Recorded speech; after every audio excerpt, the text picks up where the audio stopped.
Come along with me as I prepare dinner for my family. Hello guys, welcome to my channel. For all my returning viewers, welcome back and thanks for always stopping by. Tonight's dinner is a delightful culinary fusion. I'm cooking Kenyan chapatis paired with a heartwarming Sudanese and South Sudanese lentil and spinach stew. These dishes complement each other beautifully, offering a truly comforting meal. I already prepared the dough beforehand, so I'll begin with the chapati. The quickest way to cook chapatis, especially when making small quantities, is to roll them all before cooking.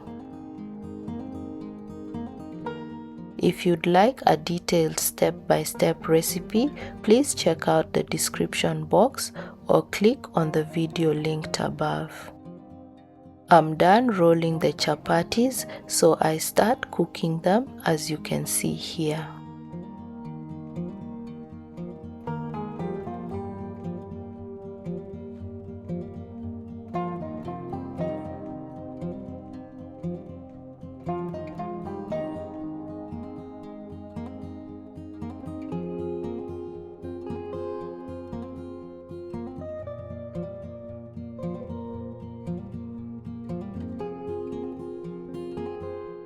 Allow me to take this opportunity to say a huge thank you to all my subscribers for the continued love and support you've shown me over the years.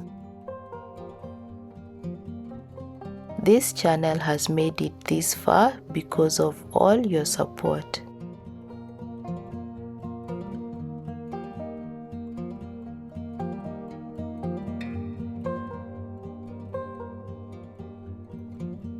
Our chapatis are now cooked. For the stew, I start by frying the onions until they turn golden brown, then I add in the meat.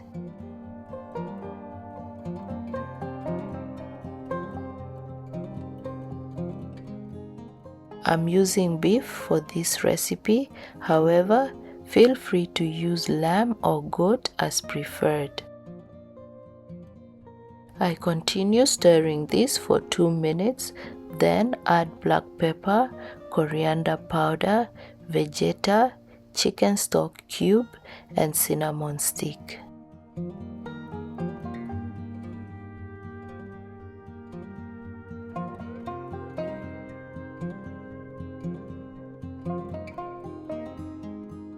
I stir to combine and cook this covered for 2 minutes without adding water.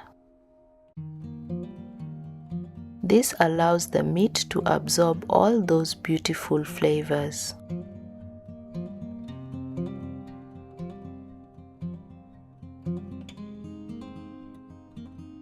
At this point, I add ginger and tomatoes mixed to combine. Top this up with water and cook this for 30 minutes on a medium to low flame.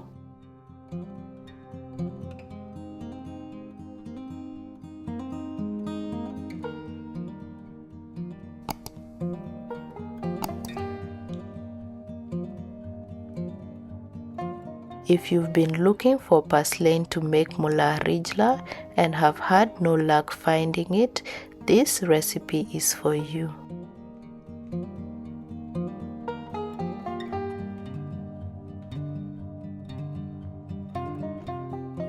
I now add tomato paste and lentils and cook this for 15 minutes before adding the spinach.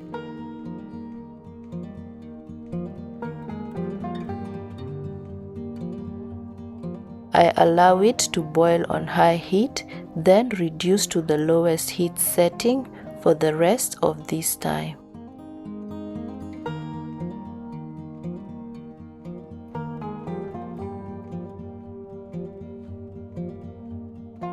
I add the spinach, garlic and cumin powder. Traditionally, this recipe is made using purslane instead of spinach. However, since purslane is hard to find, spinach or silver beet are great alternatives. I mix to combine and let this simmer on low for 10 minutes.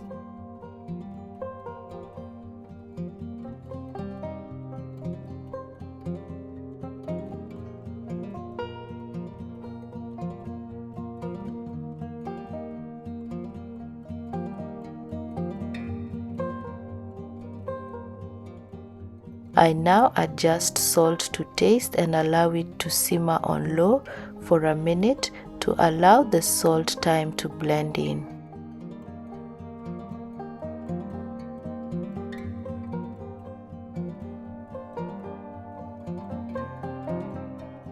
Our stew is now ready and the aroma in the kitchen is so good. We had it with chapati, but it also goes well with kisra, injera, rice or bread rolls. If you're looking for unique and nourishing recipes that truly satisfy, try this Sudanese comfort dish. If you like this channel and would like to do more to support it, please use the new hype feature to hype this video.